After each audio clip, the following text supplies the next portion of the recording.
How to install a backup camera in a Kubota SVL series loader. The loader you're looking at here is an SVL 95, and what we're installing here is a Terra CM40 camera. We chose the CM30 camera just because of this style of bracket. It's going to allow us to get it up over the door. What you'll find in the basic kit is a 7-inch monitor with this style of bracket, an extension cable going back to a fuse with a ground wire. There's also a backup wire. You would only ever connect this wire if you wanted the cameras to be momentary, where you want to just have the camera come on or go off as you're backing up. In this case, we want it on all the time. Here's my camera. I've installed the magnets on the bottom. This is going to make it easier for me to install it. I've also got the cable set here. This is the extension cable that's going to go from the monitor out to the camera. And then I have a sun visor hood here. You don't always need that. In some cases you might want to have it, but you won't always use that. It's always a good idea to hook it up to power first, just to check it. In this case, what I've done is just use one of my battery packs here. I've got it installed. You can see the monitor is actually working here. Okay, that's a good sign. Now that makes it easy for me to install it and not have any issues. So what I've done is I've preset where I want to put this.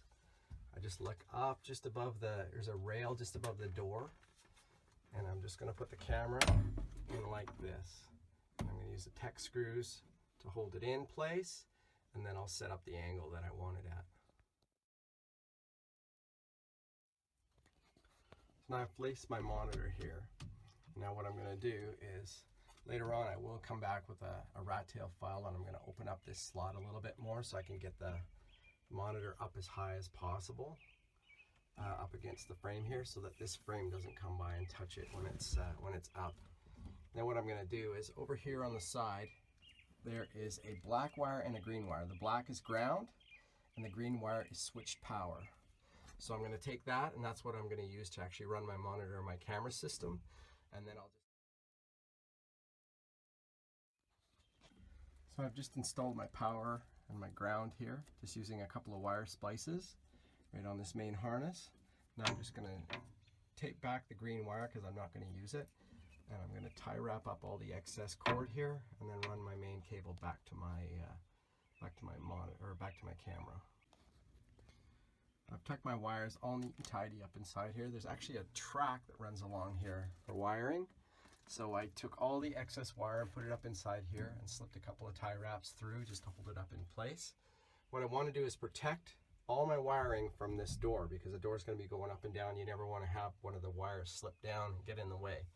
So now with that, I'm going to take my ends here, or one of my ends, and I'm going to run my extension cable down the back of the cab and out through the ROPS and over to the back so that we can connect the camera up.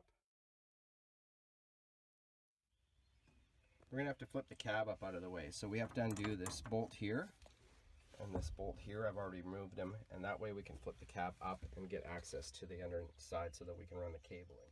I've made the connection here for my main cable going to my camera. I've run it through this cable track all the way down the back here, and there's a little grommet right there where the main harness goes down.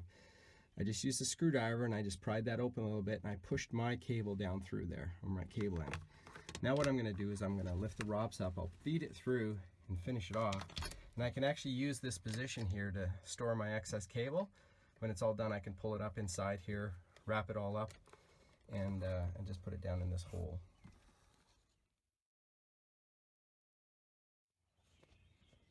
Got my cab open here, and as you can see, here's where the cable's come through the grommet. Okay, and it's dropped down into the engine compartment just perfectly. So now what I'm going to do is I'm just going to feed it back through this area here, making sure that I'm tie wrapping it up so it stays out of the way of the engine, and then I'll get it out the back here. Okay, I've just fished the wire through. I didn't use any special tools, I just pushed it through along the side here. I'm going to tie wrap it up along here. I'm going to run it along this cable stay here and just loop it back down around and hook it onto my camera. And then I'll pull up any of the loose ends here and I'll be finished. Here comes one of the easiest parts of this camera installation, actually placing the camera. We use magnets, and I'll adjust it accordingly for what I want to see behind the machine. But we put magnets on here so that if it gets hit by anything, it'll just move. It won't tear anything apart. It won't break the bracket. It'll just move, and you'll know that something's been hit because you'll be able to see it inside, and it just makes things a lot easier and makes your placement a lot easier. If I don't like that position, I can put it up on top. If I need a temporary position somewhere else for some reason, I can move it around. So it just makes things much easier for me to be able to use this. We use a very powerful magnet system on here. They won't rust, they won't break. They'll last for basically forever, and you can move them to wherever you need to have them. So we think this is a great solution for this. Here's the excess cable. Now I'm going to pull that up into the cab. One thing I wanted to point out before I close this up was that when you lift the cab up, make sure that this locks in place so that it doesn't come down on your head when you're climbing around inside here. So when you push it up, it's going to click like that. Now it's locked in place. And then when you want to relieve it and you want to pull it down, just pull this back, pull this thing back here, and then lower the cab back down.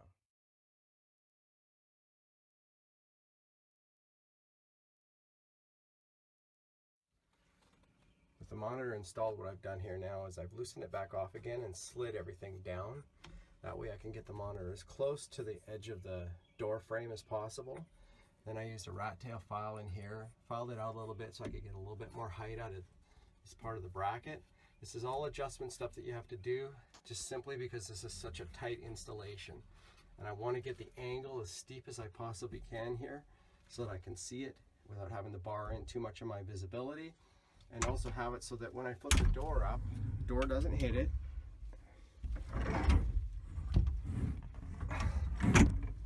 And I can still see something with the door up. I'm still able to use the camera. Yes, there's a bar going through the middle of it, but that's about as good as we're going to get in this type of installation. At least the camera's out of the way, it's safe, I've got pretty good visibility, and it's usable.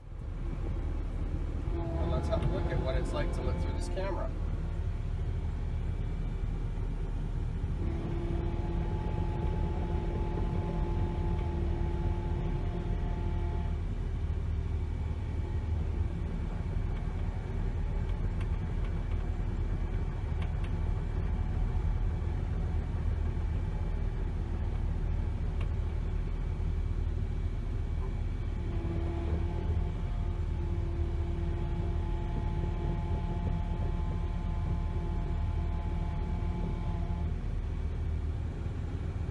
Pretty good. Here's what the camera looks like inside.